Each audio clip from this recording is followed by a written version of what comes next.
I'm happy to welcome you all to the IPNet's webinar today. Today we have Shri CoC Ora, former NCLT member, as our chief guest. We welcome you, Ora ji. And we welcome you, sir. And Shri Ashish Magija also is likely to join shortly. IP network, in a short span of time, has become a buzzword amongst insolvency professionals across India. IPNet unites all the IPs under one roof to meet all their expectations and needs.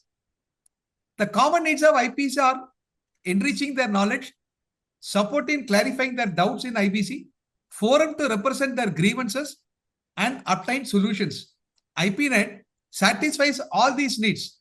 And as all the IPNet members are aware, actually, we are conducting every week a webinar on various topics of IBC to enrich their knowledge, and the IPNet actually, wherein they can post their queries and seek clarifications or clarify their doubts actually. So in case any of you have not joined as IPNet member, we request you to kindly join as IPNet member. The unique features of IPNet include enriching the knowledge by discussing various topics frequently in separate study groups, conducting webinars on topics, addressing the key challenges faced by IPs. Each member of IPNet will have an individual login ID and can have access to all available resources to enrich their knowledge. In short, IPNet is a one-stop solution to all the needs of IPs. I'm sure all the IPs present here are all the members of IPNet, and in case you are not become a member, please become a member. Once again, I welcome you all to this webinar. I now welcome the chief guest of today's webinar, Shri CoC Ora ji. Shri CoC Ora is currently an independent director with two companies, including Bharti Hexcom Limited, a subsidiary of Bharti Airtel Limited. He has been regularly teaching at India Institute of Corporate Affairs, Manesar. He is a former member of NCLT, having served in New Delhi and Mumbai benches. He served Reserve Bank of India for 36 years and reached position of Executive Director of RBI. He has also served with Central Bank of Oman on deputation. Shri Ora completed MBA from Netherlands School of Business. A very, very excellent profile, Ora ji. We welcome you to IPNet. We are honored to have you for this webinar, sir.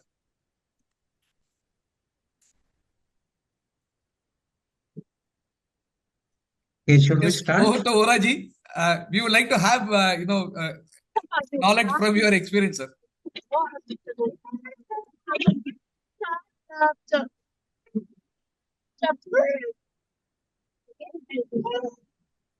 Mr. Ravichandran, just to double check, am I audible and visible? Yes, sir. Little more sound. You're audible, but slightly the sound is less. Visibility little more bright or less? Yes, sir. Yes, sir. Now it is okay. Now it is fine. Okay. Okay. Namaskar. I am thankful to Shri Ashish Magija, President IPNet, for giving me opportunity to address you. He had been my teacher during induction of NCLT members. One of the major objectives of enactment of IBC was early resolution of NPAs, especially when losses from NPAs necessitated recapitalization of public sector banks. I remember lively personal interaction of the then Deputy Managing Director, State Bank of India, heading stressed asset division with members of NCLT in 2019. He is currently chairman of SBI. That gave a good perspective of the financial writers and bankers as members of CoC, which is the topic of today's discussion. I also had the opportunity to handle sessions on stressed assets with officials of specialized branches of SBI at SBI Academy, Gurgaon. During the course of my service as member NCLT, I handled many cases, but a particular and peculiar case was of a bank NPA at Mumbai, where attempt was made to sell mortgage property at very low price, while the bank itself had valued it around 200 crore or so in the previous 2 or 3 years. So the dynamics of members and their participation and sharing becomes very important. With these specific instances of experience, I will directly touch upon some of the takeaways from my brief address today. Term members of CoC will be used interchangeably with bankers because bankers are generally the major financial creditors, and my experience in the banking industry will be combined with that. The most important expectation is timely resolution, as all of you know. And this has various dimensions, but in a limited time, we will touch upon some of the things, and all the things which we will talk will be with the objective of timely resolution as one of the major objectives, which includes timely voting, avoidance of unnecessary application, which we call interlocutory applications, for example, non-cooperation by corporate debtor, etc. Because as NCLT member, we used to receive many such applications for non-cooperation of corporate debtor. We will talk little bit why and how these should be avoided and how the members should play their role to ensure that the need for such application with NCLT is minimized. Then another major expectation is sharing of information. For example, balance sheet status. When I talk of balance sheet, it includes assets as well as liabilities. Assets, there is one information memorandum which is prepared by the IP. Then liability side is the creditors' claims and numerous creditors there to be handled. So the sharing of information is one of the objective. Balance sheet status from time to time. Practically, it was observed that the balance sheet status remains a dynamic concept till a very last or very late stage of CIRP. Then list of assets needs to be finalized as soon as possible with active cooperation of all members of CoC. These are the expectations from CoC. Then orientation and business continuity. Many times, banks do not have exclusive cadre or specialists to deal with CIRP matters. Staff from other divisions like human resource, treasury, rural branches, etc., is inducted into the stressed assets division of the banks, sometimes for marketing reason. CLC members from such background need to be briefed or given orientation or induction, especially in COC. Hence, insolvency professional needs to bring all members of COC at same level in first meeting itself or through frequent video meets or emails giving essential background of the case in hand because every case will have different dynamics, different challenges. For example, large number of home buyers or different project in a particular CIRP. So creating a WhatsApp group or email group. I'm taking directly to the practical aspects. So that is very essential that some groups so that frequent exchange of information because these days these are the very easy and inexpensive sources and for speedy dissemination of information. When we talk of expectation of COC members, I am also touching expectations from COC members. Of COC members means like bankers or financial creditor. And from COC member, they also have to play a role. So what are the specific expectations from COC members in COC, Committee of Creditors?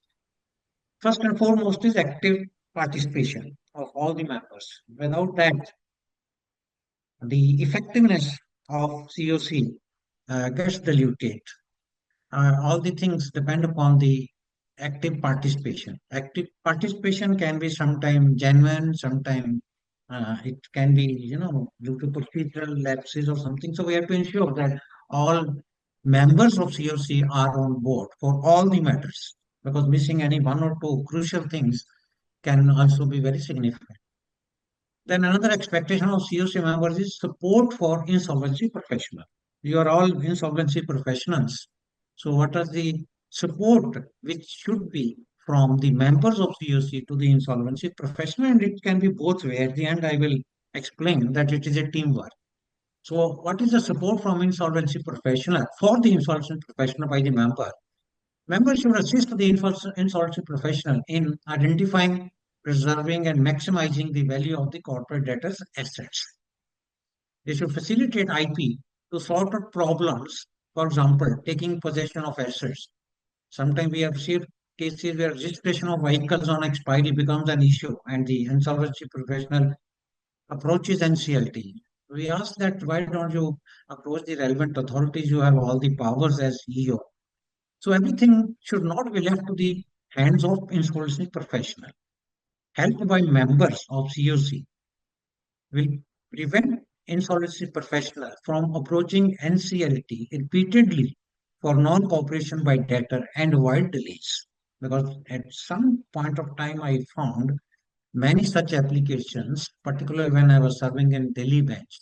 In Mumbai bench, I did not find much, but these are the dynamics of the role of insolvency professional and the role of members of COC vis-a-vis the committee itself. Then members should provide timely approvals for critical matters like interim finance, asset sales, and operational decisions. Members of COC should stay in close touch with internal senior hierarchy, for example, in the banks, and convince them the importance of timelines for the decisions. Then another major expectation of COC members is focus on the timelines. Members should adhere to the prescribed CIRP timelines to ensure swift resolution and avoid liquidation. Members of COC, especially bankers, are seasoned professionals. IP may be new in its field. It can be vice versa also, but with the long career in the banks, they can provide, for example, when they have I will come later on about the inspections or field visits by the banks. Then another important expectation of COC members is independent judgment. Members should make the due diligence of resolution plans independently without any undue influence from other members or any other parties. Members should consider the long-term viability and feasibility and implementability of plans. While approving the resolution plans, some conditions precedent, etc., should be avoided, because this was one of the important aspects in Jet Airways case, which was finally decided by Supreme Court last month.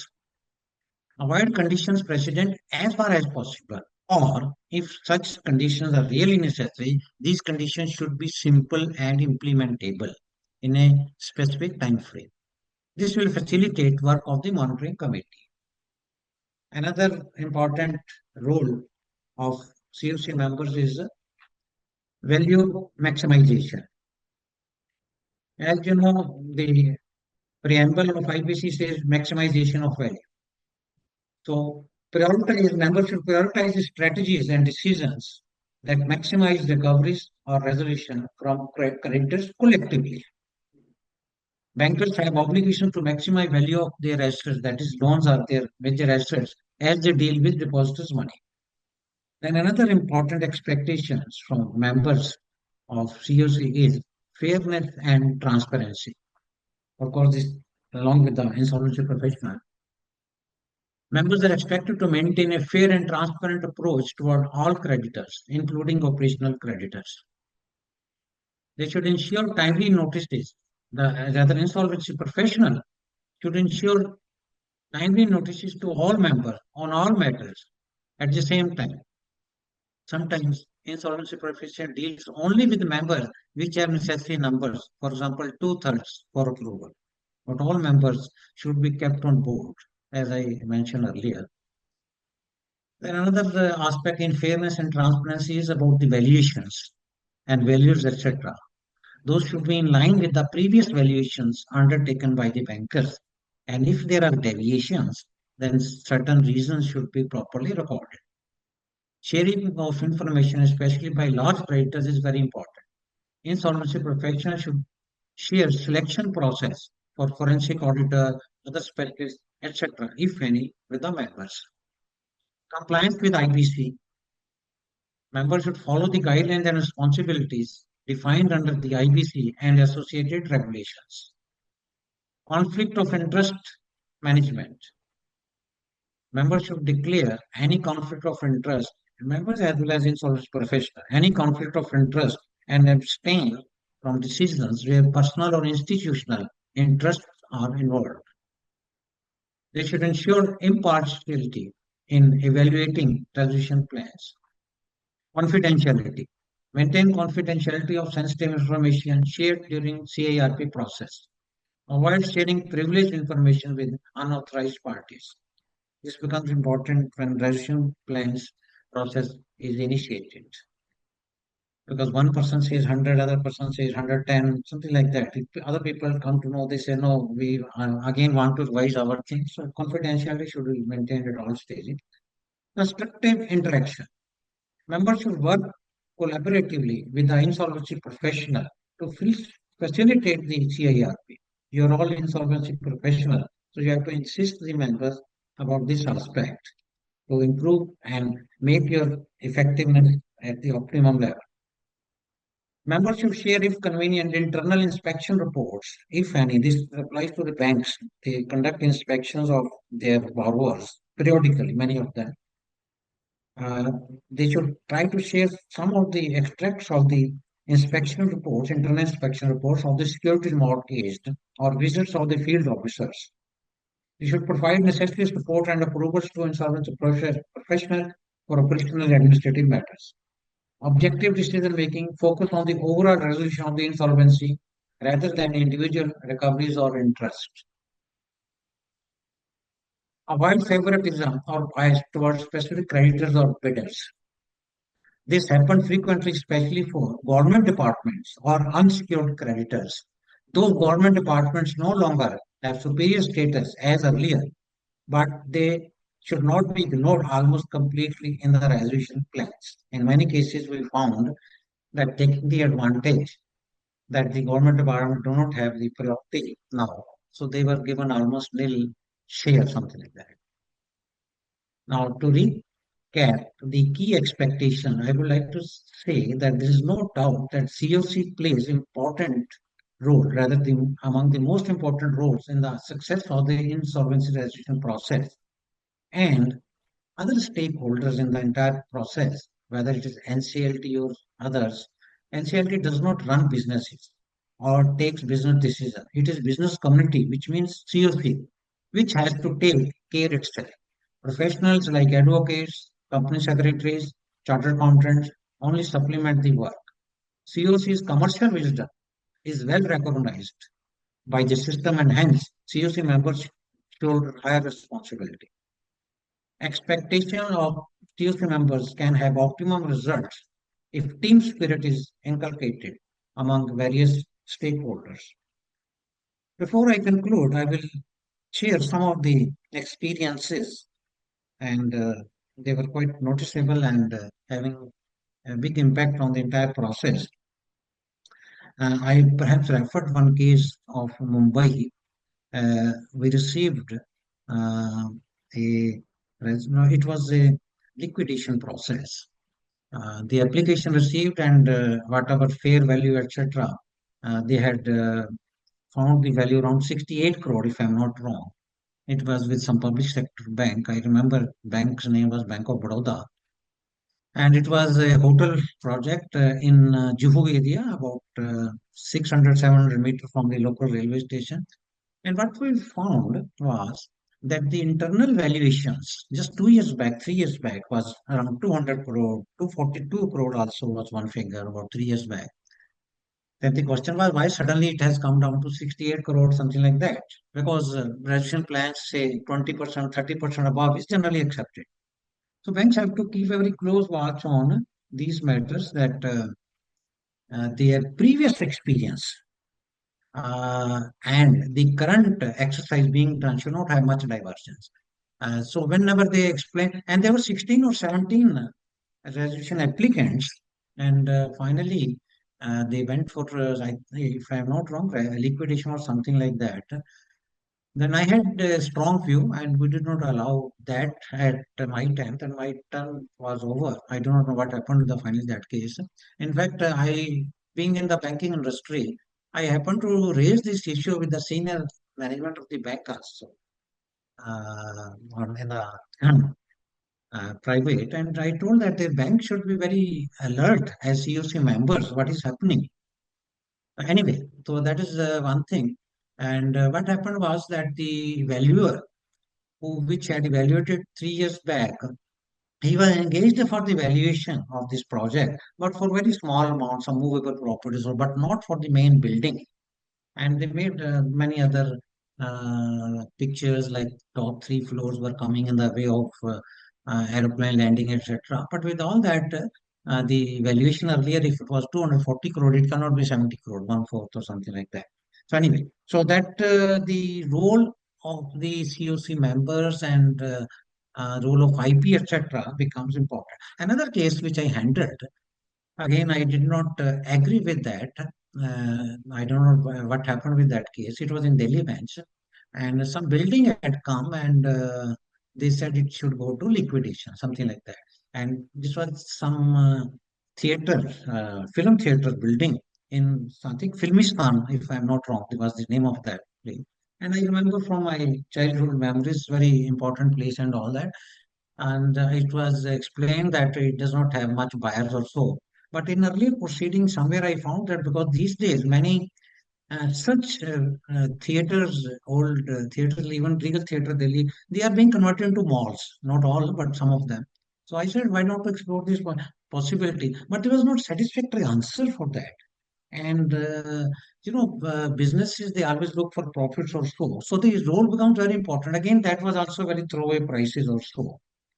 Then, when it is sharing of information, and I also specifically mentioned that notices are very important, particularly to those members of CoC which do not matter. For example, like one third, if two-third matters, two-third members who have two-third share, if they are addressed.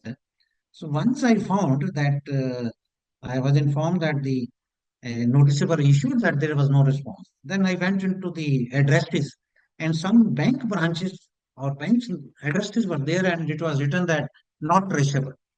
I went to the website, etc., because that's not possible. So those are the important things that all members should be at the same level. Somewhere I addressed in my earlier uh, saying that all members should be informed at the same time. This becomes very important because if some people come to know about the things earlier, then it makes all the difference. Then conditions precedent. This was in Jati Airways case.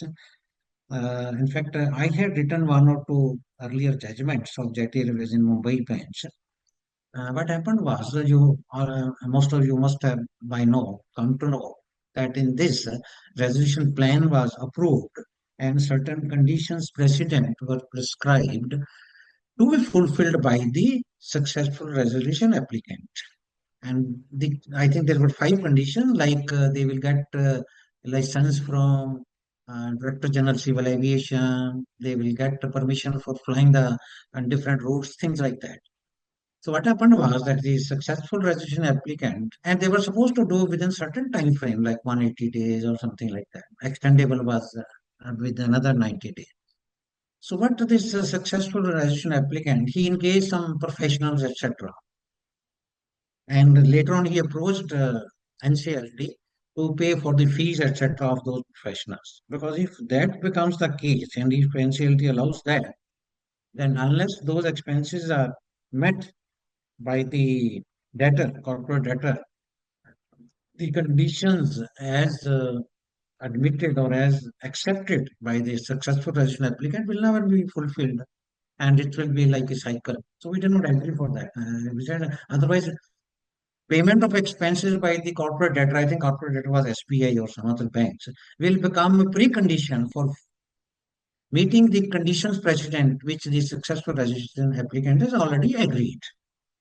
So that was rejected. But I mean to say is when registration plan is approved very carefully, normally conditions precedent should be avoided. If they are, they should be simple and implementable in a time frame.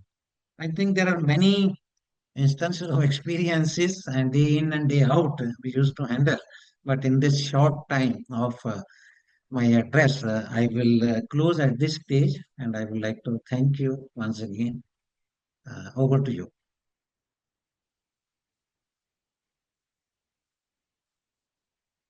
Over to Dr. Ashish Makhija, President, IPNet. Yes. Thank you, Oraji, for your excellent, the presentation, and you have really, ensured that the first over all 6 balls are 36 runs actually. Thank you so much, sir. Thank you. And Thank you. sir, we'd like to have views of Ashish Makhija ji. Yes, Makhija ji, Sir, you kindly supplement and rather Makhija sir. you have more experience than us because we are, members like a helicopter landing of when they're landing for 3 years, 4 years, 5 years, whatever. But you are in the practice for decades, and even in insolvency professionals, they have rich experience, down the earth experience, hands-on experience. Because in the NCLT courts, only it's the tip of the iceberg like that. Few things come and so over to you. Okay, I think good evening, everyone, friends. I think we must thank Mr. KK Vora on behalf of the IPNet and all the participants. I think I would like to extend our heartfelt gratitude to our esteemed chief guest, Mr. KK Vora, former member of NCLT, for gracing this webinar with his presence and sharing his absolutely profound insights. I think the experience which he shared of his Jet Airways and other cases, I think that was excellent. Sir, your vast experience and a deep understanding of the insolvency proceedings actually have added immense value to today's discussion. And our today's discussion is typically on mastering the art of conducting CoC and SCC meetings, and expectations is something which you have built upon that. Sir, your perspectives have enlightened us, not only enlightened, but also provided practical takeaways for all of us to implement in all IP's professional endeavors. So I think you also mentioned about fostering professionalism, teamwork, efficient resolution process. I think they will definitely serve as a guiding force for all the insolvency professionals. Sir, we deeply appreciate the time you have taken out of your busy schedule to be with us and make this session a grand success. So once again, on behalf of IPNet, we thank you for your invaluable contribution, sir. And definitely we look forward for your continued support and inspiration in the future. And on behalf of IPNet, sir, we are going to show a memento on screen. Can we have that memento on screen? Sir, please accept it. We will send you the physical copy to you, sir. Can we have that, Mr. Ravichandran? Do you have that memento? It's fine. You have said that is. We will send it, sir. Actually, we will send it to Yes, sir. yes, All right. that's fine. Maybe there is Certainly. technical glitch they are not able to show, sir, but you will get that memento, sir. Please accept Send it. it on our behalf, sir. Thank you so much for joining us today, sir. Thank you. Thank I you. will be leaving another 10-15 minutes from the screen because I have another meeting around 5 o'clock. Till that, I am with you. Friends, 10, just 15. one more thing. Before he leaves, of course, before I think learned speakers are there, we don't want to encroach on their time. But if you have any questions to him on expectation of Yes. CoC, because I believe as experienced IPs, you may have hundreds of questions. So maybe one or two questions we can ask him, and probably he will be able to guide Yes, us on. sure. Friends, very quickly, if you have any question, maybe you can unmute yourself or you can put it in the chat box. Yes. Yeah. Okay. Anyhow, I think, sir, maybe when the speakers come over, so maybe we'll have more questions at that time. Okay. Over to you, Mr. Avichandan, for further proceedings. Yes, sir. Yes, sir. Sir, for today's webinar, we have two speakers, and the first speaker is Mr. Prakul. Mr. Prakul is a partner in Prakul and Coorpet LLP company secretaries. He's an insolvency professional, practicing company secretary, a lawyer, cost accountant with prior experience of over 5 years with a Natco Pharma listed company over 2,000 crores. In his litigation and secretarial team, during the team, he was assisted the promoters in their private equity investments. Thereafter, Prakul pursued graduate in insolvency program to become an IP. As part of the program, he has undergone 9-month practical training with Ernst & Young, assisting successful implementation of a resolution plan of large steel manufacturers based in Maharashtra, and played a crucial role in compliance management, litigation, plan visits, and operations oversight of Bhuj-based auto component manufacturer undergoing CRP. We welcome you, Mr. Prakul. Thank you, sir. Thanks for the invite, sir. To all the dignitaries and all the insolvency professionals in the meeting, a very warm good evening. Ashish Makhija, sir, thanks for the opportunity, sir, to allow me, irrespective of my experience in this field. Probably my age may not suit the experience of many of the professionals in this forum, but I'll try my best from my limited experience to share my thoughts on conducting of the CoC. Okay, very recent. Prakul, Yes, before sir. you continue, may I request all participants who are there, can you open your videos? I think this looks better as a mark of respect to the speakers, and I think it's always good to see smiling faces, isn't it? So can I request everyone to please open videos so that we can have a better interaction? Thank you so much, friends. Thank you. Please go ahead, Mr. Prakul. I'm sorry. No problem, sir. No problem. Thank you so much, sir. So, as I know, my time is limited to 30 minutes, so I will try to share on more relevant portion of the presentation, which is to see how we conduct the CoCs, not the procedural part, probably some interesting facts, which I draw from my recent experience of advising an insolvency professional in a matter in Hyderabad. So, Suhasini ma'am, she's also part of the forum. So she is handling Carvi data management and had the opportunity to be part of the support services in that process.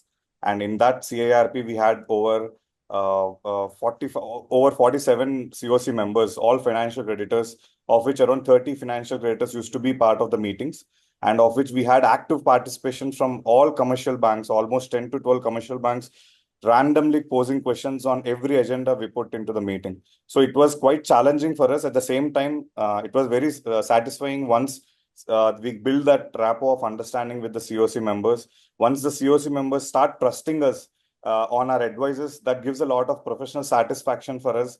So that way, I think I'll try to share some thoughts. And Ravichandran sir insisted to share a PPT, sir. Do you want to share the PPT on screen, sir, or do you want me to continue? Ravichandran sir? Whatever way, Prakul, you want. I mean, if you are... I think I'm able to share the screen, sir. Can you see this? Yeah, you are able to. Yeah, okay, great. So then I'll just go ahead with this. Sure. It's very short PPT, sir. Actually, this is more theoretical, but I'll not focus on the theory part. I'll just try to dwell on my practical experiences from this. So first and foremost on the mode of meeting. So just a bit on my thoughts on the mode of meeting.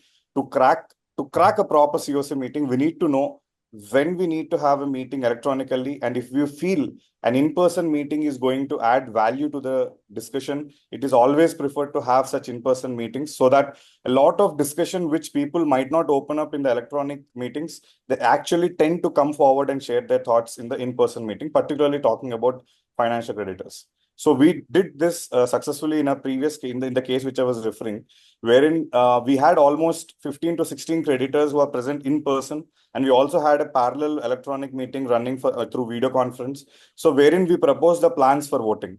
So as we know, when we put the plans for voting, there will be a scope of huge discussion where the RAs have to come. We need to give enough opportunity for the resolution applicants to present their views. So for all that to happen, one should also know what is the right time to present right time to have a meeting electronically or a meeting in person. So that will add bring a lot of difference to the discussions you're going to bring forward in the meeting.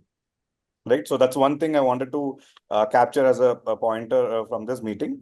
And second, when we talk about the notices, so procedurally, we need to ensure that we're not missing on the notices to the directors. That's usually something which we may tend to miss in many of our cases, but we should always ensure that the directors are duly invited so that does not give any scope for the directors to litigate at a later point in time, right? And further also, where we have OCs more than 10% of the aggregate debt, so it's also important that we include them as part of the participants in the meeting. Yeah, that's where we come to the right to participation. I think this we are all thorough with, so I'm not going to run on that. Yeah. So the next part is with respect to the convening of the meeting. So as RPs, it is important for us to know as to what frequency of the meetings we should adopt to. Now, there are some cases which demand frequent updates to be given to the creditors, right? So suppose you are in a company which has going concern status, creditors will definitely be interested to understand what level of revenues you're making, or what kind of costs or expenses are being met during the going concern, and is there any increase in the employee cost, or how are we handling the workflow during this process. All of this will matter. So therefore, it is important to understand the frequency in which we need to convene these meetings. So in particularly in the case which I was referring to, we ensured, I mean, the RP, Suhasini ma'am, she has ensured that at least one meeting every month is being conducted, and she ensured that there is no mismatch in the information which is presented during the meetings and the information which is available by way of emails or other communications. So there was always a frequent flow of information to the CoC members, thereby making them part of the process, thereby making them inclusive towards the process.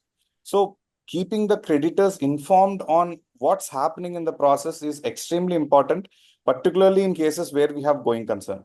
The reason being, in going concern, I mean, having said, we definitely have our own conduct of integrity, etc. But there is definitely a huge scope of mismanagement of funds, or there is a huge scope of not handling the process properly, right? So therefore, the more transparent we are, the more trust the creditors will have on us. That's something which I have experienced in the case of Karvi, where the RP was extremely transparent in her decision making, extremely transparent in information disclosure, thereby giving a lot of trust and confidence to the creditors of the to the CoC members particularly, right? And then even the notice of the meetings were quite comprehensive. All necessary annexures were being made part of the notices, and even the minutes were meticulously drafted. We ensured that we captured every relevant discussion possible during the meeting, right? So now, the reason why these minutes or the notices become extremely important is, one, because the meetings and these notices and the minutes are the conclusive evidences of what happened during a meeting. So if you submit tomorrow, if you go and submit a copy of minutes to any forum, be it from Supreme Court or any NCLT, wherever you go, that minutes is going to be the conclusive evidence of what transpired during that particular meeting. So thereby, the minutes of every particular meeting has to be meticulously drafted, and the views of creditors both in favor and both against. I mean, like, there might be a situation where a creditor is actually alleging something against you as an RP. That should not stop you from capturing it in the minutes. We need to capture either of it. Even if there is criticism, it has to be adequately captured. Even if there is some sort of appreciation or something which is happening in favor, even that has to be appropriately captured. So minutes will have to be definitely add a lot of value to what has transpired during a meeting, because that's going to stand as a finality of what happened in that meeting. So with too much of agenda on board, at times it might become actually cumbersome to close the minutes within the stipulated timeline. So it is also important to understand what level of agenda we are placing before the creditors in a particular meeting. Like, if, for instance, in our case, what we did, because it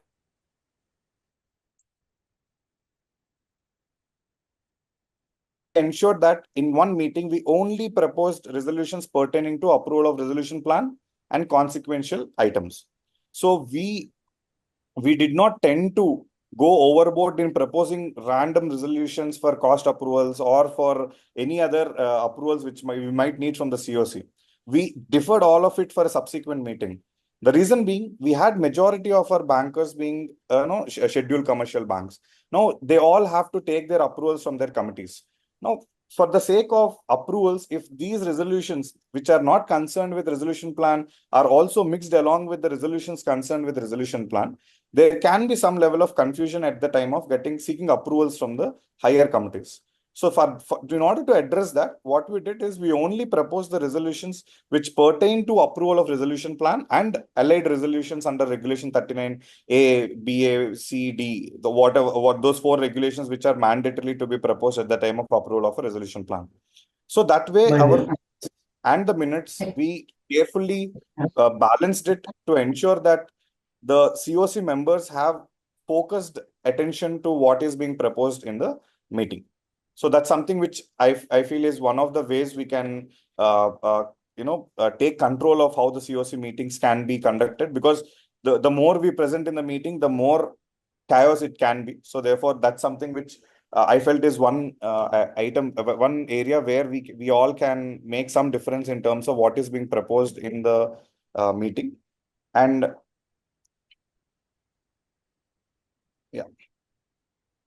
yeah. Next, moving forward on when we conduct the meeting, there is one other important aspect while we conduct the meeting is obtaining voting on the resolutions. So while we obtain the voting on the resolutions, the fundamental part is that we need to have a resolution well drafted and ready as part of our agenda, which also preferably to be presented on screen as part of our the presentation as a deck, whatever we prepare, so that the CoC members know what they're voting on. Now, there can be situations where we might need an urgent approval, right? So in such cases, opening the voting during the meeting will definitely help us.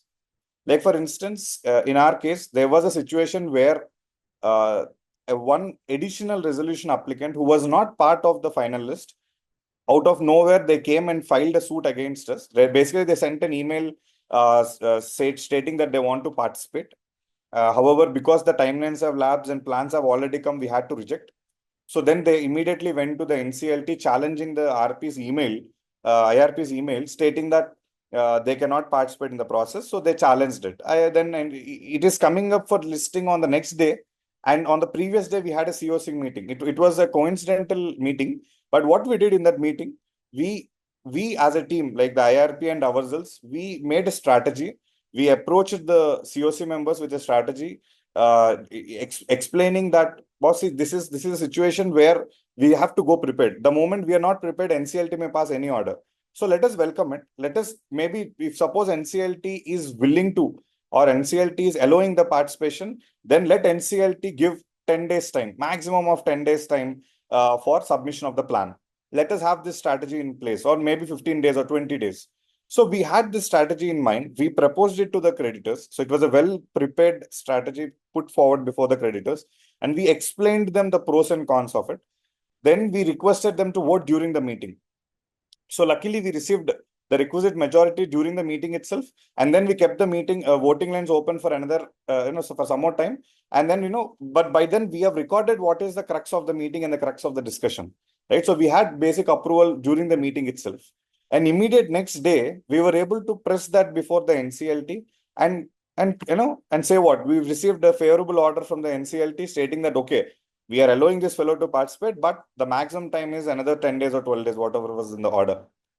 So what this essentially did was, firstly, it definitely built a great impression on the CoC of our preparedness, right? So we were ready with a strategy to how to tackle this litigation, because we were at a stage where resolution plans have come. So we cannot discourage an existing resolution applicant, right? And also simply we cannot keep on fighting with a potential applicant who might want to be part of the process. So with that in mind, we ensured that our strategy is not destroying what we have already built, that is whatever resolution applicants we already have. Further, we also ensured that a potential investor might come forward. So let him come. We are very much willing to provide all the information, but he cannot come and sit and kill 40-45 days and then subsequently take a call that he doesn't want to participate. So therefore, we told the NCLT, though we have no objection somebody coming in if you allow, but sir, please put some timeline. It cannot be an unlimited timeline. We already are running past the time, so they have to maximum of 10 days or 15 days. And NCLT did hear us out and granted the timeline. So it was a win-win for all of us. And I think this kind of strategies will help us in while we conduct meetings in a way which are beneficial to all the creditors, right? So I think during the meeting, and particularly because the very topic is mastering the art of conducting the CoC. So I believe that in a CoC meeting, it is extremely important to put forward our views, to record our views in the minutes, irrespective of whether the views are welcomed or the views are criticized or appreciated, doesn't matter. As an RP, what is our view in terms of doing a particular transaction? Now we say that I cannot do this. I cannot do this. It has to be clearly spelled out. Or we are doubtful about it and we need an opinion on it. It has to be clearly spelled out in the minutes and clearly explained to the CoC during the meeting. So our view as an RP is so even though we don't have a voting right, even though we cannot control how the process is run, but our views are something which remain our views, right? So recording our views in the minutes is extremely helpful. Might not always be this case may not be for all agendas, but at least for majority of agendas where there is a amount of discussion happening on either resolution plans or any such kind of aspects which involve the participation of RP, we should not hesitate to bring forward our views and get it recorded in the minutes, right? So that's something which I thought we have to discuss when it comes to this regulation 24 on taking a vote during the meeting. And yeah. So as regards the notice of the meetings, I think we're all aware the minimum notice period and what happens in case of shorter notice. But there is just one aspect of this only in a situation where there is an AR. So typically when we have an authorized representative, we should always ensure that minimum 48 hours notice has to be there. By hook or crook, please ensure you are having a 48 hours notice period. The reason being, the AR has to further circulate your notice to the home buyers, and he has to invite preliminary views from the home buyers. Now, if you give the AR insufficient time, AR will be in a position to give another much further insufficient time to the home buyers. So therefore, you will not actually have productive discussion during the meeting, and that can also be challenged by the home buyers. So therefore, wherever you have authorized representative, need not necessarily be home buyers, any class of creditors. So whenever you have an authorized representative for a class of creditors, always ensure that you are having at least you're giving at least 48 hours notice, irrespective of whatever be your circumstances. Please try to see at least 48 hours notice is given. And my earnest advice is, when we are conducting a CoC where we have authorized representatives, even though their voting percentage is lesser, let's say they may have 5%, 10%. In one of my cases where I'm an RP in a real estate matter, they have 22% or 23% or something. Now, in such a situation, just because I don't need them to form a quorum or I don't need them to get anything approved, doesn't necessarily mean I don't give I don't hear them out, right? So as an RP, it should not matter for us as to what is the voting rate of a financial creditor. What should matter to us is what is the genuinity of what they're asking. Now, if the information is something which is within our purview, or if the clarification which they're seeking is within our purview, we should always respond. Even if it is not within our purview, we should respond stating that this is something for which I might not be the ideal person to approach. So therefore, it is extremely important not to neglect the interest of this class of creditors, right? See, directing them towards an AR is definitely okay. But that doesn't necessarily mean that whatever is addressed to you as an RP, you are simply trying to push it to the AR. So we need to address the concerns of the home buyers, and particularly probably in a case where we have class of creditors. If you ask me, like what essentially is a challenge as an RP which I faced was, initial days there was extreme challenge for me to gain their trust. So they never I was not able to gain their trust for quite some time. Every response I give, they used to look at it from an extremely different paradigm. So what I did, I went and met them in person. I had a detailed meeting with all the home buyers for a couple of times. Then subsequently, whenever possible, I was trying to attend their phone calls, trying to address their questions. And as time progressed, and as they have also gained some knowledge on how IBC functions, and then when they gain knowledge on what are the limitations an IRP or an RP has, then they also understood that, okay, boss, this fellow has nothing. I mean, he actually can't do much apart from what he is being asked to do as per the code or the regulations. So thereby, I have been given, they started trusting me as time progressed. And then, the results, I was able to get the resolution plan approved by the 100%, even including the home buyers. And, that majority of that happened because of the trust building. I'm not saying we have to put a lot of effort to get the trust building, but we have to be honest to what we do. And it gradually leads to trust from the home buyers sooner or later, right? So usually the class of creditors majorly will be home buyers. So I'm referring to that. And in all the meetings, I used to get a plethora of queries from the home buyers. I used to patiently address each and every query and make it part of the minutes so that they feel involved. They see that their voices are being heard, right? So that also is extremely important to ensure when we are conducting meetings of the CoCs where we have authorized representatives. And yeah, so servicing of the notice, I think there are specific regulations for it. So we have to strictly follow the same, right? So we should not deviate on it. And as regards the contents of the notice, as much as possible, the agenda notes has to be extremely elaborative and comprehensive. We should try to provide entire set of information to the extent we can, right? In the agendas, right? So at times we keep the agenda skewed and the minutes is quite, elaborate. It's always better to even actually include a lot of stuff in your agenda itself so that the creditors come prepared. The preparedness of creditors is extremely important. And over here, I'll just try, I'd like to take some time to, maybe a minute to just explain how Ms. Vasni ji in her recent assignment, how she handled as an IRP.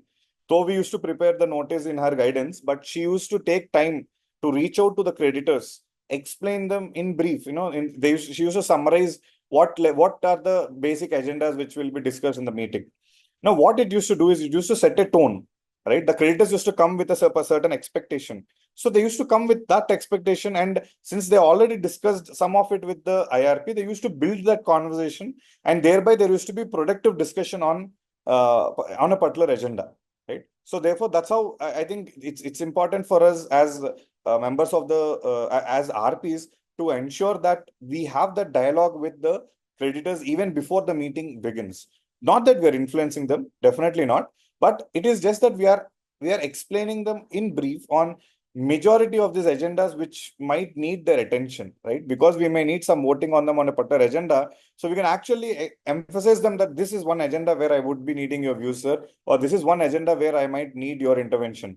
So that way we can actually target to a particular financial creditor and ensure that their participation is there during the meeting. So active dialogue with the financial creditors of the CoC is also extremely important for active participation in the CoC meetings. And yeah, the quorum part, so we know I'm not going into that.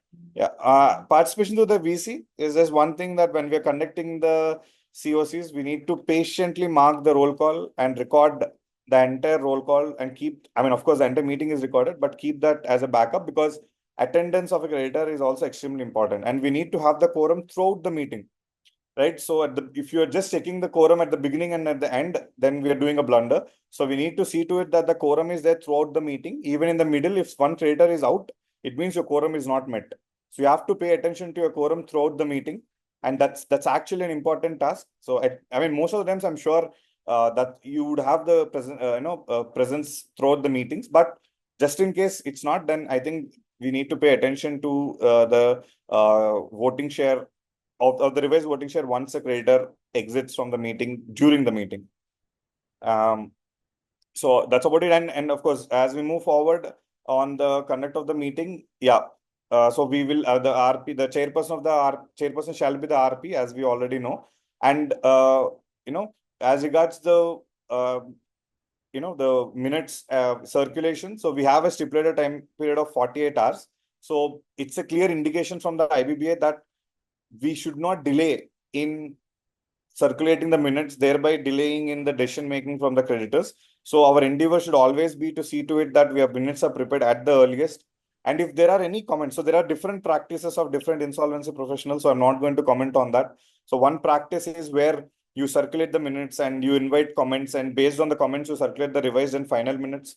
And another practice is where you just circulate the final minutes. If there are any observations, you take note of it and you place the final revised minutes before the committee in the next meeting for its confirmation. So whatever be your practice, we need to stay consistent on it so that it is not questionable at the end, right? And yeah, so voting through electronic means, yeah. So therefore, I mean, we need to see to it that wherever a particular voting, so let's say we have opened the voting during the meeting for a particular creditor, and if the creditor has not voted, then we have to mandatorily provide them a opportunity to vote through electronic means. So this, as a process, we need to ensure this is there. Nothing, I'm not going to spend more time on it. And then finally, of course, the voting share, we need to we need to be 100% sure on the voting share calculation. It's the most basic part, but it's extremely important. So this is something right from the beginning of the meeting. Whenever there is any reconstitution, we should always place that agenda before the CoC to let them know what level of voting share they have, right? So I think my time is almost done, Ravichandran sir. So I'll just conclude last 1 minute and I'll conclude, sir. Yeah. So just one thing which I wanted to, I mean, considering the topic, since I don't want to go much into the theory of the topic, on the mastering the art of conducting a CoC. So I believe that right from preparing an agenda till circulation of minutes, it's the complete responsibility is that of the RP. And the most crucial responsibility during this entire phase is conducting the actual meeting. So you're running your agenda item wise, right? So for you, every agenda is important. There can be a situation where few creators might not be might not be interested in discussing a particular agenda. That doesn't mean that agenda is of no use. So if you propose something in the meeting, it has a value. We need to spend the time to explain the committee the reason why we had to propose it.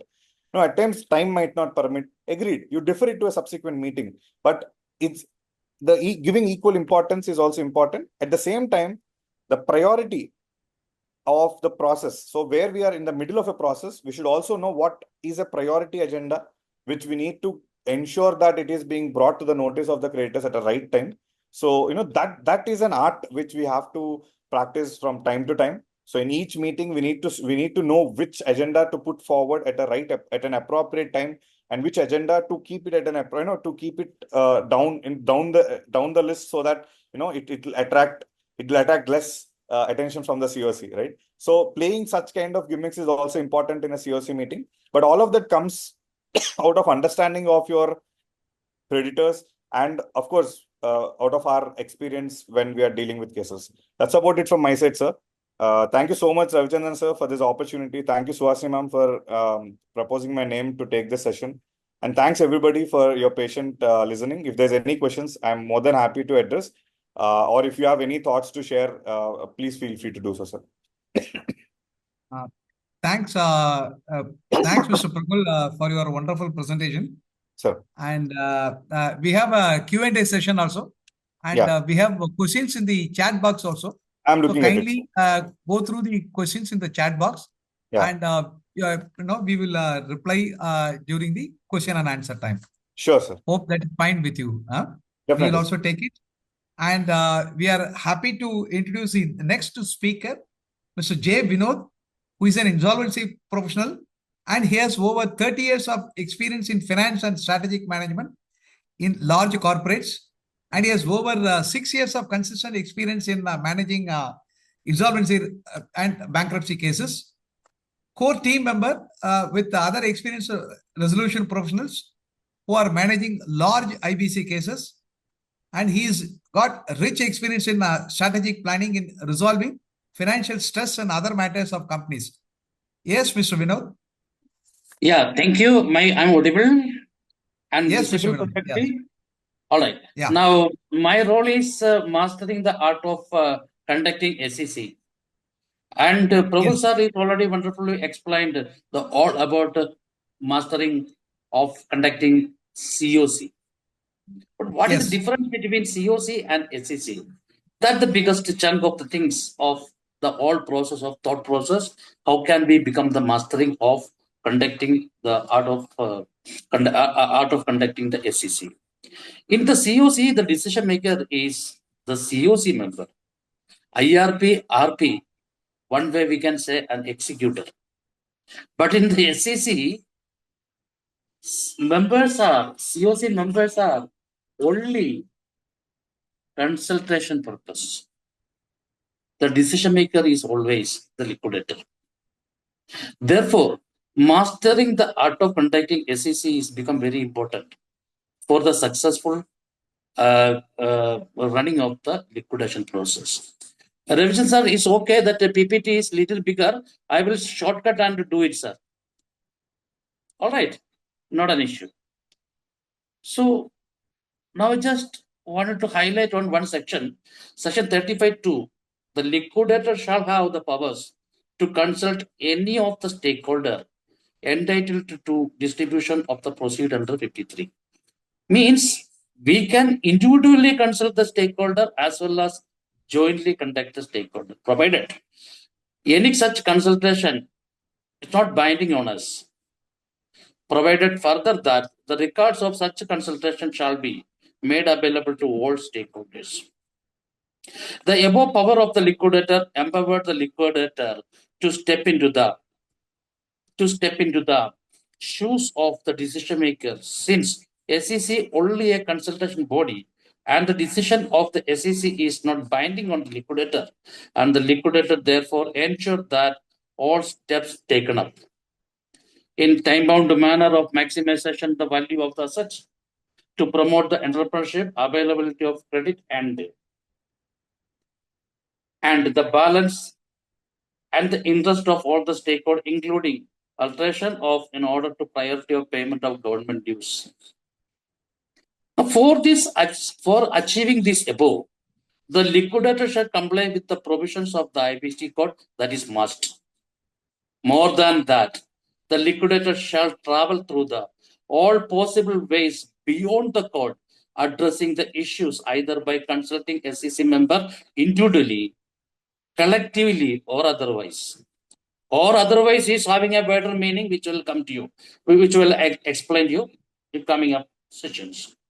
So this is what said to be the mastering art of conducting SCC. What are our limitations?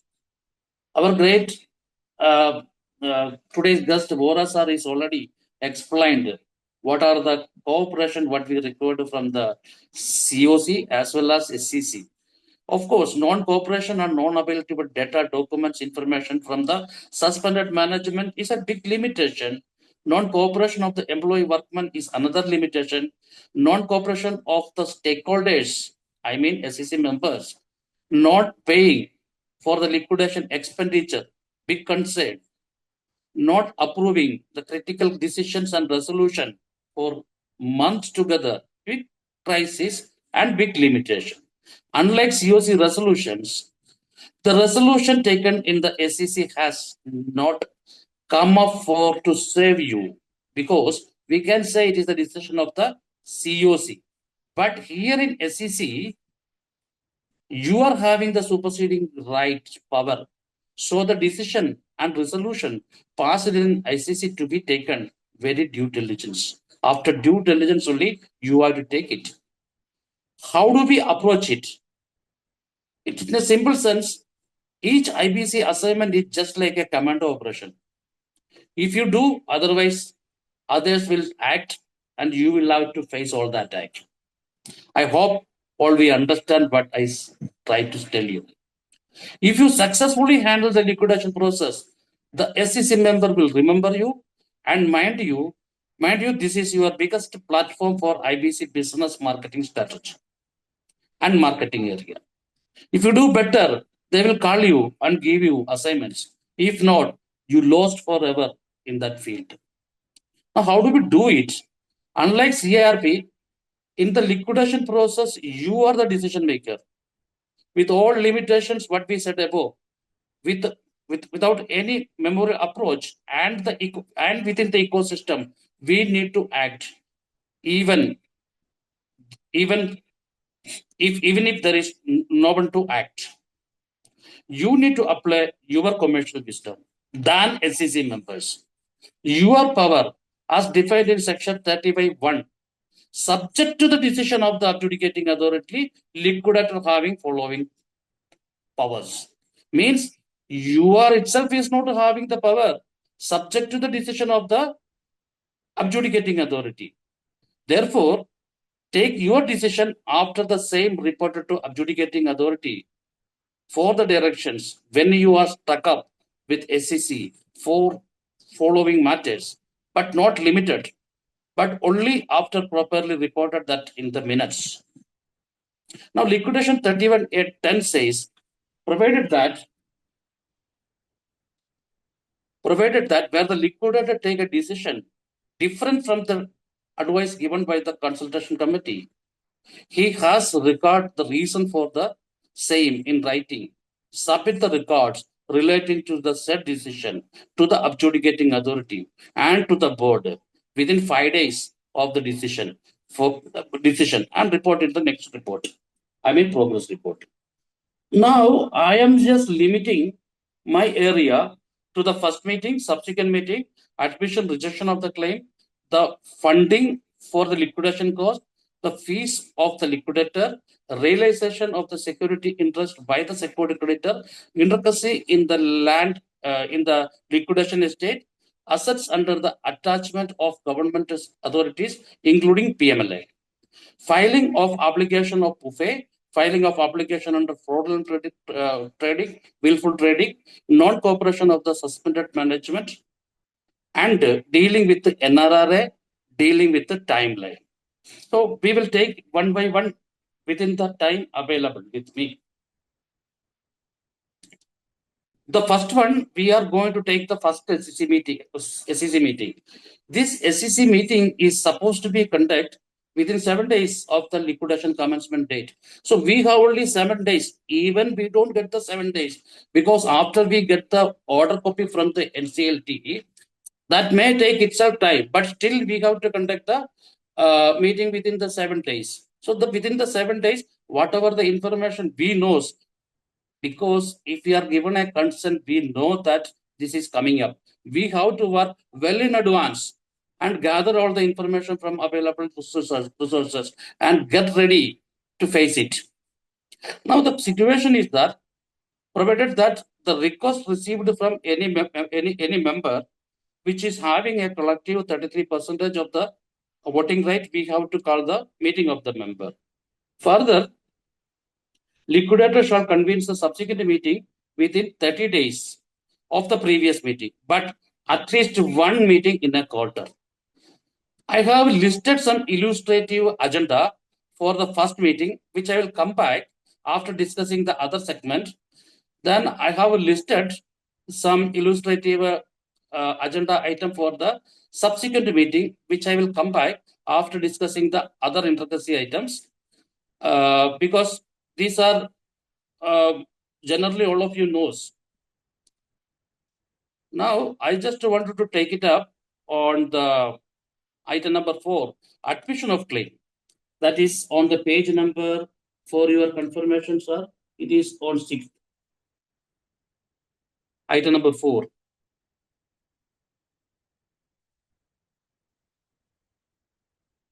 Yes, coming up, item number 4, admission of claim. Now the biggest question is coming up here. Just see submission of claim to the liquidator within 30 days of LCD. Consultation of SCC within 60 days of LCD. Within 30 days from the last date of receipt. So we are at the timeline 60. Liquidation 31.3 says liquidator may apply to the adjudicating authority to modify an entry in the list of stakeholders filed with adjudicating authority when he comes across additional information warning such modification. Means during the process of liquidation, this liquidation regulation 31.3 apply. Means we have to keep on changing the stakeholders list. That is what the fair reading of this provision coming up. But again, liquidation regulation 42.1 says, subject to the provisions of section 53, the liquidator shall not commence distribution before the stakeholders list is filed with the adjudicating authority. It means the last date at which you are supposed to take the claim, even before you start realization. It can be on the 89th day also. We have to very particularly because practically after disbursement, so many cases are come up with big amount of claim, and adjudicating authority approved it, such claims. So we have to again call back the people and recollect the money. So be careful on this, that ensure that yes, you have closed all the claims before you start disbursing. This I just discussed because your constitution of SCC is keep on changing. You have to be keep on changing. Otherwise, you will have to end up with difficulties. Now, the funding of the liquidation cost. See, we have all limitations. In big cases, we will have resources to pay. But in many cases, the liquidator himself not finding fund to make his payments. I know cases where liquidators are paid 50 lakhs, 60 lakhs from his pocket. Now you see, CIP regulation 39B says the liquidator shall call upon the financial creditor, being the financial institution, to contribute the excess of liquidation cost over the liquid assets of the corporate debt, as estimated by him in proportion to the financial debt owned by the corporate debtor. Fine, perfect. But if we approach, we don't get the money. If we keep on asking them, keep on calling them, they don't respond to that. It means you cannot. You cannot. Hello? Hello? Hello? Hello? Am I audible? Yes, Vinod. Okay, you are audible. perfect. You are audible, Mr. Vinod. Okay. Audible. Now, do the financial creditor contribute for this deficit? Yes. Should the liquidator wait for such a time, financial creditor contribute the money? I don't know. If we wait, then we will end up with many problems. Now, can the liquidator facilitate interim finance? If FC is not paying, okay. If we are not getting a interim finance, can the liquidator fund the deficit from his own sources and interest with an interest fund? No, this is not in the regulation. Now, when we are mastering the SCC, what we can do, if they are not funding, call the SCC meeting and pass on the resolutions. Resolution, they may not sign it, they may not vote it. But what is the step available for you? The step available for you is very well under Section 35N to apply to the adjudicating authority for such order or direction as may be necessary for the liquidation of the corporate debt, and report to the progress of the liquidation process in the manner. What does it mean? If the financial creditor, being the SCC members, are not contributing in spite of the request for the liquidation expenditure, and they are not also approving the resolutions, then what is the remedy with you? You cannot simply go to the adjudicator and ask that they are not paying me, please give a direction.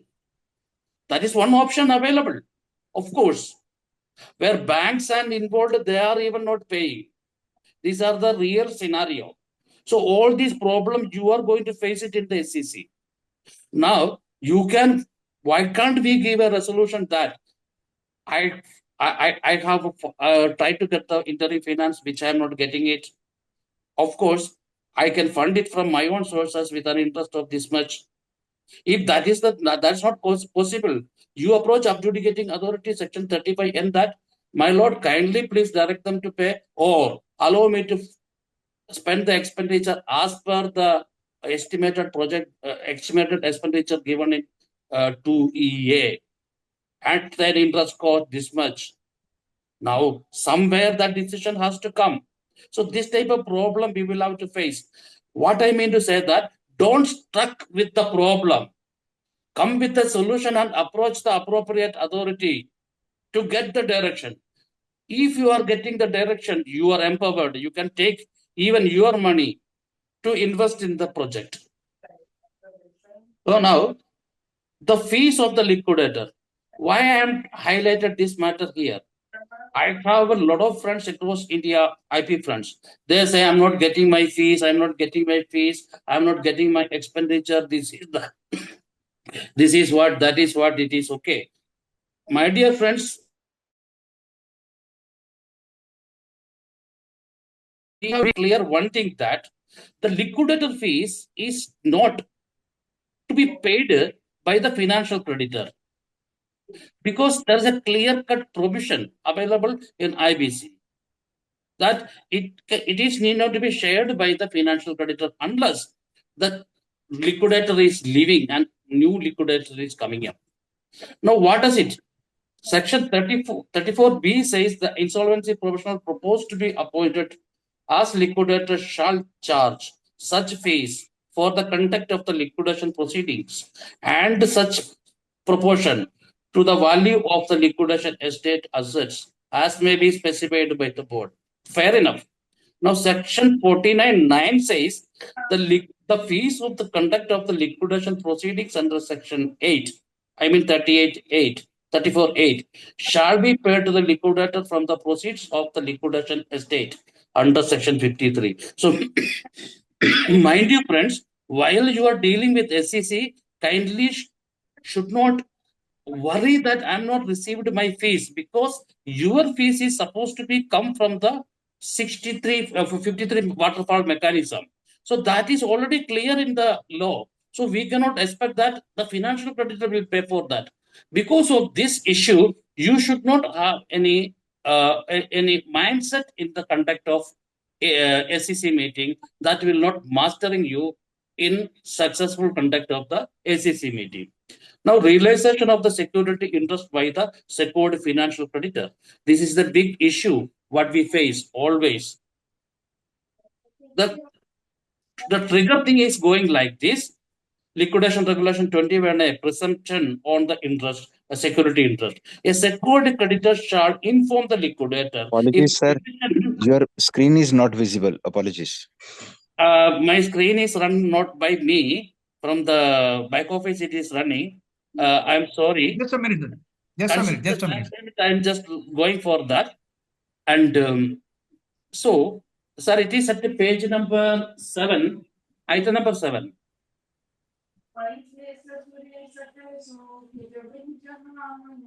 Item number 7. Yes, perfect.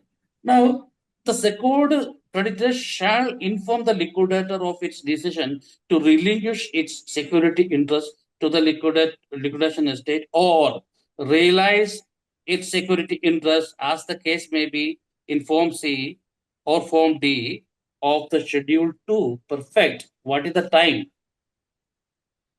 Section 34, what is the frame it is given? Provided that where the secured creditor does not intimate its decision within 30 days, the liquidation commencement date, the assets covered under the security interest shall be presumed that it is liquidation estate. Now you see, from the LCD within 30 days, this gentleman will give you that I am not going to relinquish you, I am going to sell. Now the problem, where a secured creditor proceeds to realize its security interest, it shall pay the liquidation cost and all those things within 90 days. Perfect. If it is not liquidated 180 days, it shall come back again to the liquidation estate. Perfect. But the crunch is that, provided that where the amount payable, that I told you already.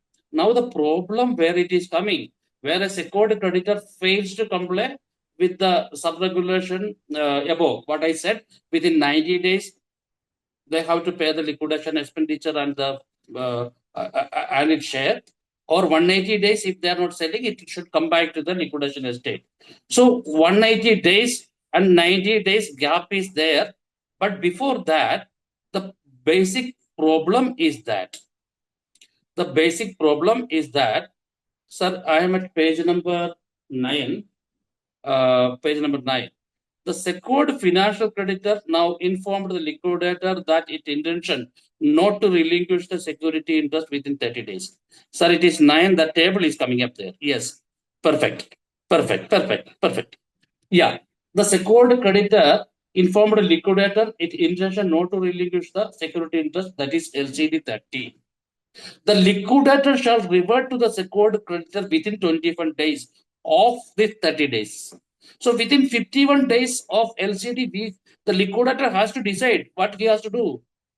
Even though he is not relinquished, they can fight in the court and get it done. But the problem here, the highlighting what I wanted to tell you, the constitution of the CoC is happening at the 60th day. But the section 21 of the CoC in power, the valuation done by the registered valuer in CRP may be there. Or if that is not done, the valuation is to be appointed within 7 days of LCD. Now, in front of you, when this matter is coming up, you are having the section 21 CoC members in power. You are not constituted the SCC. Now you have to take a decision. Now the problem, the above matters are to be considered by the liquidator to take call and revert to the information received from the secured creditor. Now the problem, question before the liquidator when the valuations are available. Available means in the CRP period. Now the problem, if the security interest is not relinquished by the secured financial creditor, then will it affect the value? I mean, if the secured creditor is not relinquishing and that asset is the crown of the total asset of the liquidation estate, then if the asset is surrendered, that is going to adversely affect all the valuation of the or the value maximization of the liquidation estate. Whether liquidator is able to find out the prospective buyer. I'm sorry. Now, within 21 days, liquidator has to communicate that 30 days, the secured creditor has to communicate that my dear liquidator, I'm going to realize this sale at a particular price. He has to disclose the price. Okay. Now, liquidator, after getting this order within 21 days, has to give it up. But liquidator is also having an option that if the secured creditor is, say, X amount is the price at which we are going to sell it up. But here an option given to the liquidator that find out a buyer to whom you can sell it up more than the value. My dear friends, these all things are happening within 51 days. And the liquidation process, 51 days, are very critical when you are dealing in the going concern. Now, how liquidator can safeguard the interest of all stakeholders? Because the duty entrusted upon him is the value maximization. One way a crown cutting is going to happen, and liquidator himself is not find out an RA within these 51 days. This is one scenario. The second scenario, the valuation are not available. Means as in a CRP process, valuation may not be done in many reasons.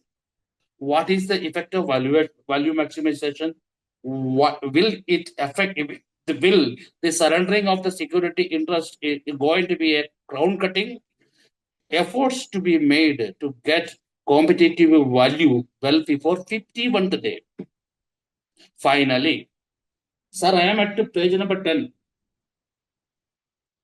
I'm page number 10. Yeah, fine. Finally, the possession of the liquidator is more than what is written in the code. The liquidator is required to take balanced approach. Now, what he need to do? He has the power to consult all the stakeholders, collectively, individually. Convene the meeting in the value maximization process. Here, the issue is that in this much of time, if he is just given up this asset, it can affect highly adversable to the liquidation estate, which is adversely affecting the interest of the other stakeholders. Here is what the mastering the art of conducting SCC is having the biggest impact. Now, each case, liquidator has to have a clear understanding that if he is going to surrender this asset, whether it is going to crown cutting and adversely affecting, if that the case, let the liquidator convince the meeting, collect it, discuss the, record it, and take his recommendation, take his approach way to the adjudicating authority, indicate the situations, and then come out with a direction from the NCLT. Otherwise, tomorrow other security stakeholders may say that liquidator surrender it without giving all the due diligence, this thing and that thing. It's a crown courting process. Other value of the remaining part of the liquidation estate is get affected. You see how brutally you are going to end up in the process. So here we have to be very clear. Because of time short, I'm just shortcutting the things and coming to the landing point. So we have to be very careful while we dealing with such cases, and we have to be very carefully deal with such things in the SEC meeting. Right. Now the next item is the 8th item, intricacy in the liquidation estate. It's very properly coming up, because the land owned by the directors and the relatives in the directors who is a shareholder of the CD, and they are also the personal guarantor. The building may be in the name of the CD. The secured financial creditor took the possession of the property before IBC by invoking SCC. The liquidation estate shall not include third-party property. Big deadlock is going to happen. Now the issue is like this. Earlier there were big problem. Liquidators, even in one of the case, we fallen 5 years to resolve the matter. Now things are coming up with easy shortcut. When the liquidator face such situation, it depends upon how the liquidator take extra efforts to find out the way how to resolve the intricacy.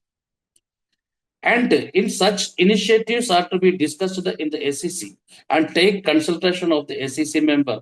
But that is not going to resolve the issue. Now, 3 options are available with us, sir. Just scroll down, sir. Behind that, options are coming up. First option, previously, RP liquidator of the CD can't act as an RP or for the related PG cases. Now, this restriction removed, IP can act as bank trustee for the both CD and PG. When this type of intricacy happening in the assets, now insolvency process will handle much better, because one way in the PG asset which is coming under bankrupt trustee trustee process, and the CD is under liquidation process. Now, if the same liquidator is going to be the RP of the bank trustee, then the problem, it can be very easily removed. This is one of the easiest way for going that. But these steps are to be taken in the SEC meeting the way it is supposed to be, and at the right time, not at the end of the liquidation. In the beginning itself, liquidator has to understand the intricacy, and he has to take this problem in the very beginning of the process of the liquidation to advise the SEC member the way how this are to be resolved. Now, if this first option is not available, then obviously he can go for the second option. Carefully study the whole situation. When the financial institution give loan arrangement, on such cases, there is a lease agreement executed between the landowner and the CD. If such lease agreement is a long period, then such long tenancy is already settled in the law that a long-term lease agreement is in the nature of permanent transfer. Now, if we approach rightly to the NCLT because the property is already taken possession by the bank, I mean financial institution. If we approach the NCLT, my lord, kindly please ask this financial creditor to surrender the asset which is in the possession of the financial creditor, which are being in the nature of permanent transfer. NCLT is giving order. We have a case example. So then we taken such cases as then NCLT given direction to take such asset in the liquidation estate and proceed further. Of course, in between there are a lot of litigation come up. Finally, the case is end up with the sale of the asset, that party asset included in the liquidation estate, and it is sold in e-auction.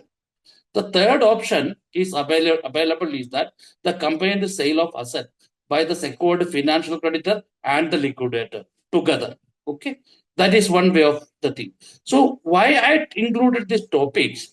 When we are facing problems in intricacy in the assets, we have to brilliantly take this matter and advise to the SCC member. Sometimes SCC member give you the direction, but in many cases they don't give you the direction. You have to master it, and you have to take them in confidence and plan it, strategize it, and then go further. Here, there is no scope for limitations. I have this problem, that problem, money is not there. All these things are not there. Once you are comes into IBC assignment, my lord, your position, my dears, your position is the commander position. Now, assets are under the attachment of the government authorities and including PMLA. My dear friends, I tell you, I know people who are doing well in bank insolvency, but they're stuck up with the cases when they knowingly, unknowingly taken a liquidation case where the land is attached by government authority, maybe by PMLA. What is the remedy available? The remedy available is very simple. We can approach option number 1 to the NCLT. My lord, please remove this attachment. But sir, this is going to take a lot of time. Your liquidation period will be over and you will be sitting idle. Your SCC member get annoyed with you. You don't get your fees, you don't get your expenditure. Finally, you will have to sign off as a liquidator. You will get a bad name also. But option number 2 is available. In this case, resolution plan as the case in the CARP or in liquidation, when CD is sold, we are having a provision to sell the CD as a going concern instead of waiting for the lengthy process of releasing the attachment. Use the provisions of section 32A, liability of prior offences, as an exemptions and apply to the NCLT. But ensure that when you are doing this, in your sale notice, all these conditions of this section 2A are there, and it should be in the process of going concern. Filing a PUVE transaction. See, in the CARP period, may or may not the PUVE transactions are filed. But we are not sure. If it is not filed, your section 35(1) 1L, I'm sorry, it is I, it is empowering the liquidator to investigate the financial affairs of the corporate debtor to determine undervalued preferential transaction. So you are empowered to file it. Many people are asking the question, how can we initiate and all those things? So here it is coming up. So this is one of the key area you have to show your mastering in the SCC. Now this section 35(1) I is talking about the PUFE one, but it is silent on fraudulent trading and wrongful trading. But you can still use 35(1)N provision to apply to adjudicating authority for such order or direction as may be necessary for the liquidation of the corporate debtor. Now the 12th item which is coming up, non-cooperation of the management of the CD. Now, during the CARP process, 19.2 is available, but in the liquidation portal, 19.2 is not available. But you have a beautiful section which is coming under section 35N. Sorry, it's next page. 35(1)(n). The liquidator can approach adjudicating authority. Again, regulation, liquidation regulation 9, person to extend the cooperation to the liquidator. Here, the liquidator may make application to the adjudicating authority for decision that in a direction that a person who there are three categories telling ABC. He has been the officer, auditor, employee, promoter, partner. Everybody is covered there. And the previous IRP or RP or maybe the liquidator. You have a clear-cut provision to approach for this facility. Subsection 2, an application may be filed under this regulation only after liquidator has reasonable effort to obtain the information for such person and failed to obtain it. My dear, this also you have to get into the discussion point in the SCC. Correct. Sometimes SCC may suggest you that just ignore, we don't want to go for that. But you have to see that what is the quantum and what is the involvement of your findings. And accordingly, you can bypass and go for the direction. And which is not going to hamper you, but it is going to make your position more stronger. Dealing with the NRI asset, a very, very wonderful thing. But as per regulation, if we see, yes, we can sell our NRI asset, but be very careful. Due to the shortage of time, I am shortcutting this. Here, NCLAT Delhi, one beautiful case is come up. What happened? A 66 petition which is not materialized. I mean, it is pending with NCLT. The liquidator wanted to sell off this asset. As per regulation, well, they have the right. The liquidation, they have the right. But in a transparent process, this has to be solved. Transparency means known to everybody.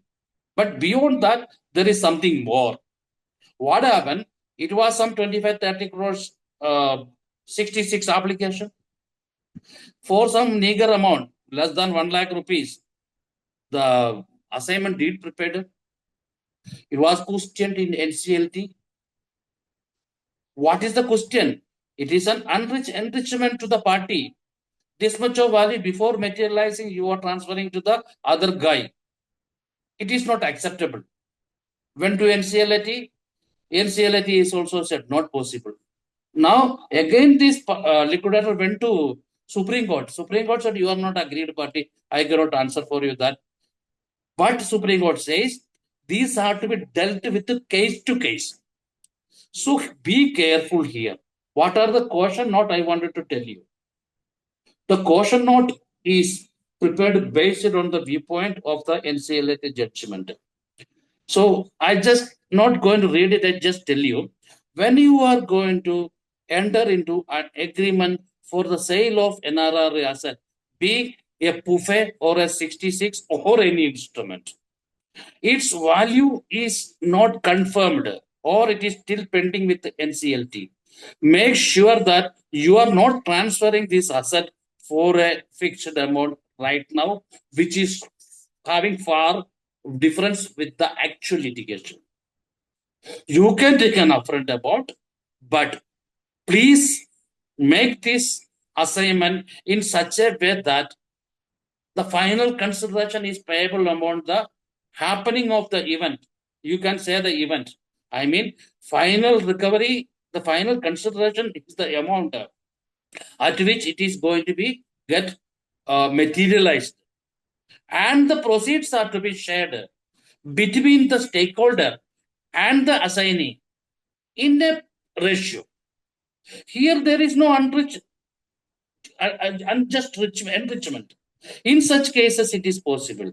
But here you have to have a clear system, and you can also insist to have a monitoring committee. And sometimes the realization be more than what is payable to the creditors. In such cases, you should have the element of including the excess amount is remitted back to the IBB account. So all these things are to be taken up. Also, the taxation incidents and event on which the tax are happening, these are to be taken up. So you should not simply assign an NRRA asset being a litigation or a case like that simply for some amount since the valuation is zero or valuation is nigger. So this you have to take care. Why this matter is discussed later? You liquidated every asset, you will end up with some asset which is not going to realize in a shorter period, but you wanted to dissolve the company. So you will find out the easiest way. You will advertise it, somebody will come and take it for an X amount, and that X amount is going to be come like boomerang back upon you. Or today or tomorrow, it can come up as a serious matter on you. So be careful on that. And these all materials are to be properly discussed, narrated, minuted in the SCC meeting. If SCC meeting members are suggested, resolved to sell it up peanuts, you should not take it unless you did your all due diligence. So my items are getting over. In another few seconds, it will be coming up. Yes, it is almost over. Dealing with the timeline, I need not to tell you much about that. Timeline is perfectly there. If time permits, sir, I just wanted to take the minimum agenda to be taken in the first meeting as well as in the subsequent meeting. Or otherwise, I think time is already over. I can skip it. What do you think, sir? Sorry, sir, we will take question and answers. Yes, yes. At that time, you can explain Yes, in case sir. Yes, sir. Yes, sir. wherever it is required. Thank you, sir. Okay. Sir, within the shortest time, I just tried to summarize whatever. This is my purely my own views, my experience, and the information discussion point from my fellow IPs together. Okay. People are having different opinion on this, but this is purely mine and my team vision. Thank you. Yeah. I think request members yourself have done a wonderful job. Yeah. Thanks. Yeah. Yes, madam. Please carry on. Request members to post their questions. Whoever would want to talk, one by one, you can put in your questions for the speaker to answer. Ma'am, may I? Yes, please, sir. Yes. Thank you. Sir, a small question. During this SCC thing, under voluntary liquidation or otherwise under normal liquidation, what in case during a particular year, half of the period the company was functioning, that is erstwhile either RP was there or IRP was there, or the company itself was in charge of the affairs of the company during the that particular year, and half of the year is run by, say, IRP or that IP in the capacity of voluntary liquidator. Now, is it compulsory to file one single consolidated balance sheet for that particular period? Because for voluntary liquidation period, you need to be submitting your receipt and payment account. But half of the year, the company was functioning. Now, how to go about that? That is point number one. And within that, so do we have to be filing anything with ROC, like annual general meeting? With the permission of Ravichandra sir, should I answer this? Yeah, please, sir. See, my dear friend, your question is the liquidation and voluntary liquidation, right?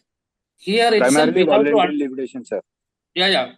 So here we have to understand one thing, that liquidation, we knows what is happening, but in the voluntary liquidation, we are approaching to the NCLT at the last moment. My lord, everything is over. Please take it for the liquidation. So in the voluntary liquidation, all the liquidation proceed, what we are seeing in IBC is not going to happen. So the question of liquidation account and all those things is coming up. I hope I explained it. There is a clear-cut demarcation of the process of voluntary liquidation and our liquidation process under IBC. In the voluntary liquidation, at the last moment, the RP is coming and saying, sir, my lord, everything is completed. Please consider for the liquidation.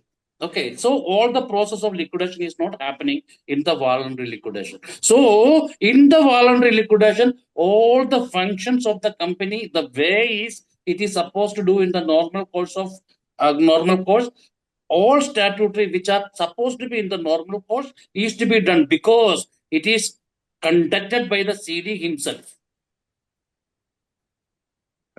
Fantastic, sir. And in continuity thereof, so in that scenario, who will be signing the balance sheet for that particular year? Say half of the period Good CD question. and half of the period, let's say our insolvency professional is in charge. Good question, sir.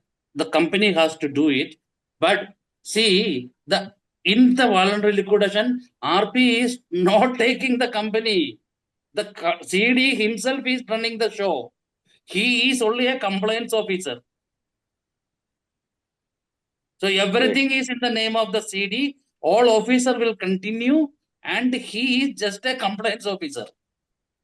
He appear before the NCLT, everything he complete and say, my lord, everything is completed, my G is over, please issue appropriate direction and order. Fantastic. Thank you, sir. Thank you.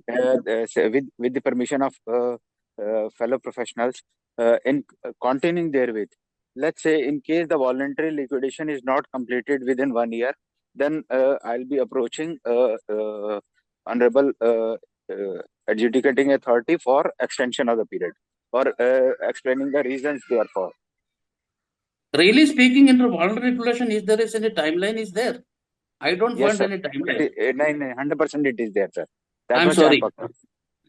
I think someone can answer it. I have not found a timeline. If timeline is there, obviously. If no creditor, sir, within 90 days, if creditors are there, then 270 days. Of course, the timeline have to be met, and if there is a delay in timeline, then necessarily we have to approach to the NCLT. But again, I'm not sure the other members participating in the meeting can be answered this. I'm not sure. Thank you. Much obliged, sir. Much obliged. Please. Any other members who would like to who has a question to be clarified, please? Can we see something in chat box? May I ask, Mr. Ravichandra, may I ask a question? Yes, please. Yes, sir. So thing is that there are various mandates on the RP and the liquidator. So I'm trying to actually ask both the things together. So like tax implications are there, or there is a mandate on RP and the liquidator to actually file returns or to maybe deduct TDS from the payments of the service providers. So in case there is a total non-cooperation from the side of the suspended management, and in case we are not able to actually get the credentials of maybe the traces portal, or similarly, certain other compliances are to be done. But due to the total non-cooperation, so we are not able to get even the TAN number of the CD somehow. So what is to be done in that very case? In case of liquidation as well Ravichandra sir, CIR. Ravichandra sir, I just want to answer it. I have resolved it. Chitkara, how are you? See, I'm good. In my liquidation case, the same happened. You know what I did? I find out what is the jurisdiction of income tax. I went into the income tax department TDS ward and sit with him. My dear, I am facing this problem. He immediately resolved and given all the credentials. But in my case, what I got actually from the income tax department, I approached the principal commissioner of income tax. That's the problem. No? We should not go to the big guy. Go to the small guy. I said TDS ward. He actually, yes. But in my case, actually, he sent an email to the concerned DCIT. Okay, the concerned DCIT further emailed to me that these credentials cannot be shared. Those credentials cannot be shared. Yes, sir. I did all this exercise. Finally, one fine day, I went to the TDS portal. I don't know the word. I said, this is the company, this is the one, which is the person. He said, that is the guy. Then I said, sir, I am so-and-so. Then what happened? he's made me sit there because he wanted to discuss some other case, how he can recover his TDS taxes in IPC. Then he immediately given all the thing. So if we go to the lower authority, it is very much possible. If with the higher authority, then they don't have time, sir. They don't have time. Sandeep, you are right. Actually, we can share some of the experience. Even the OTP, he will not give actually. See, what happens is the GST or any So return, that goes to the phone numbers of the suspended management. Exactly. Goes to the phone numbers of suspended management. Suspended management says, I am not receiving anything actually. So he will not give the OTP and he will ensure that your life is miserable. This is the case with 100% of the cases. In But all cases, I Chitkara, have found that they will not give the OTP, they will not give the TAN number, they will not give the PF who is number. Nothing they will give. Mr. Ravichandran, what I understand is that we are not liable to file maybe TDS returns or maybe some other SEBI compliances or some other in the case of liquidation. Yes, I do believe that we have to file returns or we have to do other compliances in the case of CIRP, but not in case of there are certain jurisprudence is there in case of liquidation that we are not mandated to file even the balance sheets or the TDS returns or maybe some kind of annual returns to ROC or maybe some kind of compliance to SEBI. Chitkara, we have to comply with the TDS and GST and all those things in the liquidation. But I just want to tell you one thing. They don't give you all the credentials, but they will give you the challan number and the one more code. With that, our CA friends are able to do the filing of TDS. Okay. Correct. They don't give the OTP, ETP and all those things. They will give the challan number and the previous return filed, etc. That are quite okay, and that will be help you. Our TDS filing people is good enough to get. If they are having this information, they will find it. But is there any jurisprudence that these very compliances are not required to be done in case of liquidation? Yeah, in TDS, in liquidation, we have to deduct TDS and all those things in many payments, and we have to comply. And jurisprudence, but one thing, what I'll do, I don't trust and I don't follow the jurisprudence. What is written in IBC code, that I will follow, because adjudicated authority cannot punish me somewhere. Some direction is come up in NCLT, NCLAT. Correct. But I am held liable if the line written in the IBC code is not complied. Okay. Fine. Thank you.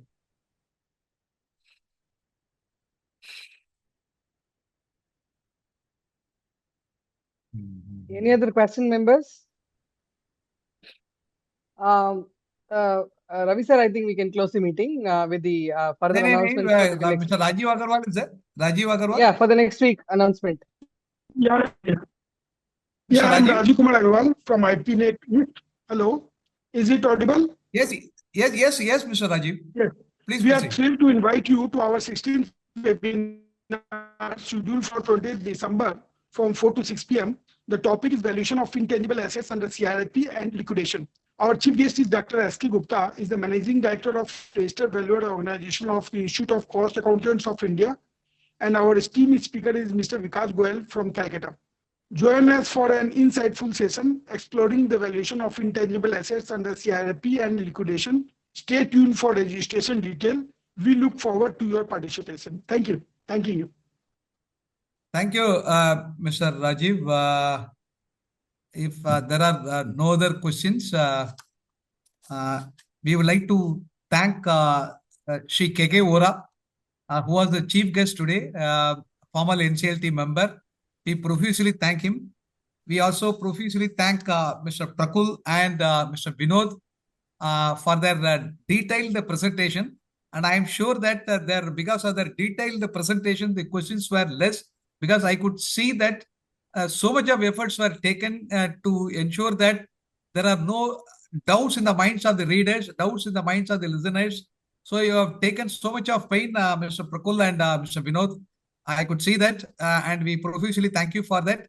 And we also certainly thank each and every one of IPNet family for sparing your time on Saturday. And then we hope to continue to get your support in the coming months. We profusely thank Mr. Ashish Magija for all his guidance to us actually. Thank you all so much. Thank you. Yeah, our inspiration is Mr. Mahajan. Both Yes, of these yes, yes. sessions- both of these sessions were wonderful. His name is synonymous with IBC. Absolutely. He's a light. Wonderful He's a session, light. Vinod. Yeah. Wonderful session. Thank you, Thank you. Chidkara. Thank you so much. Yeah.